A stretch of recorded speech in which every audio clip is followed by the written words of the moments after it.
Allah subhanahu wa ta'ala says, مَثَلُ الَّذِينَ يُنْفِقُونَ أَمْوَالَهُمْ فِي سَبِيلِ اللَّهِ كَمَثَلِ حَبَّةٍ أَنْبَتَتْ سَبْعَ سَنَابِلَ فِي كُلِّ سُنْبُلَةٍ مِئَةُ حَبَّةٍ وَاللَّهُ يُضَاعِفُ لِمَنْ يَشَاءُ وَاللَّهُ وَاسِعٌ عَلِيمٌ.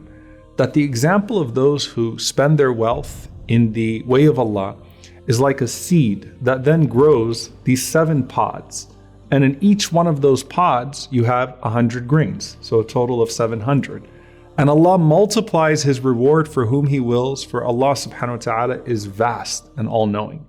Now with your character, you want to develop these qualities that effectively serve as those pods, and that they bear all sorts of good deeds that stem from those qualities.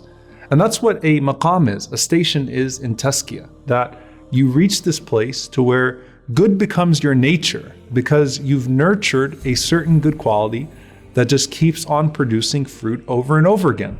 And in the mercy of Allah, who rewards all of that, even a single good deed is multiplied way more than what it technically is worth. Whereas on the other hand, Allah will never punish anyone with a sin with more than what that sin is worth.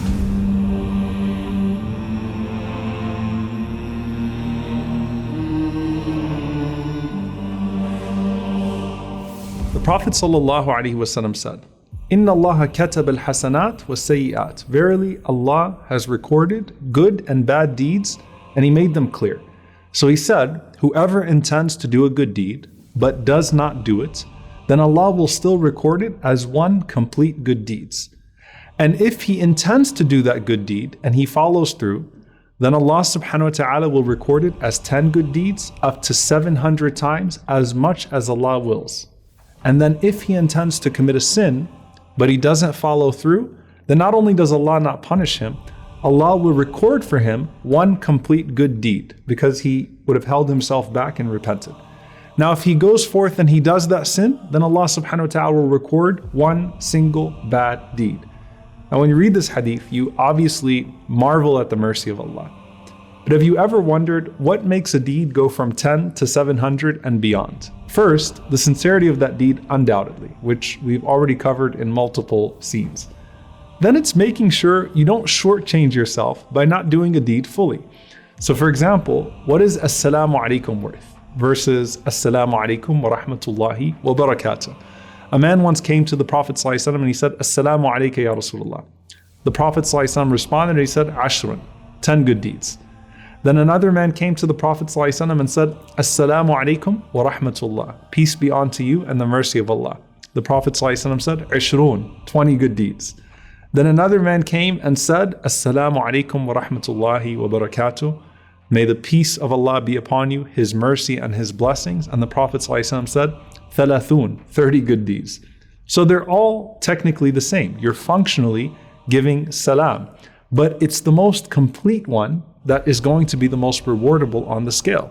The same thing is true with the Quran. Every harf, every letter is 10 good deeds. So if as you are reading your daily recitation, if you can read a little bit more, a little bit further, always go past a little bit, because that little extra letter is going to be huge for you on the Day of Judgment. Finish the surah, finish the section, whatever it needs to be. Now personally, I wondered when I read this hadith, what is it about 700? Are there any deeds that are specified as having 700 rewards? Is there like a Muslim 700 club, very far from the one that's known to people? And it's quite beautiful that you find that the deeds that the Prophet ﷺ specified as being worth 700 all surround something that was spent with difficulty for the sake of Allah. Hence the ayah that mentions the grain that becomes 700. And this was especially the comfort to those companions who were poor and they didn't have much to give. Abu Mas'ud al-Ansari radiyallahu ta'ala anhu, he narrates that this man brought to the Prophet ﷺ a she-camel, and that's all he had. And it had its rope through its nose ring. So that's all he had to give the Prophet ﷺ.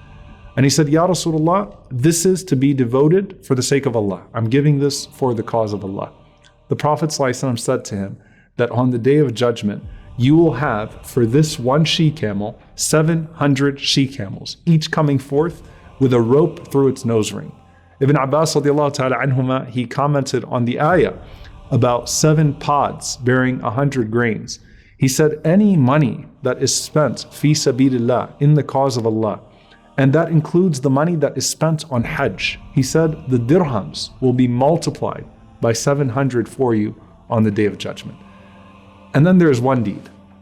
And this deed is the one deed that has been attributed to the over 700. Now, Allah Azza wa Jal can reward any deed more than 700. And may Allah make that the case with our deeds, right? He could take the smallest thing that you do and turn it into beyond 700 times on the Day of Judgment.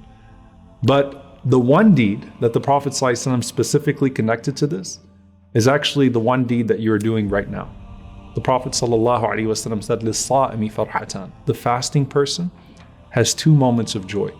When he breaks his fast, he rejoices, obviously, at breaking his fast. But the real joy is when he meets Allah subhanahu wa ta'ala with that fast. The Prophet ﷺ said, every good deed of the son of Adam will be multiplied between 10 and 700 times. But fasting, Allah Azza wa Jal says, As-sawmu li wa ana ajzi bihi. Except for fasting, that is for me. And I'm going to reward it especially. I'm going to reward it in ways that are further from the spectrum and further from the imagination of any human being and of any sincere believer. And the reason why the ulama mentioned that the one who fasts will be given this reward without measure is that fasting requires sabr, it requires patience. And those who are patient will be given reward without measure. So when Allah subhanahu wa ta'ala says, إِنَّمَا يُوَفَّى الصَّابِرُونَ أَجْرَهُمْ بِغَيْرِ حِسَابٍ, that Allah rewards the patient without measure, well, sawm is sabr. Fasting is patience. So look at how amazing the reward is on the Day of Judgment. And by the way, this reward is not just restricted to Ramadan. This is any day of fasting. And so when you think of a deed that you want to bring you closer to Allah on the Day of Judgment, that you want to bring you joy on a day where most people are scared, and that you want to weigh on your scale in a way that breaks every measure that is known to us, then keep up this habit of siyam well after the month of Ramadan.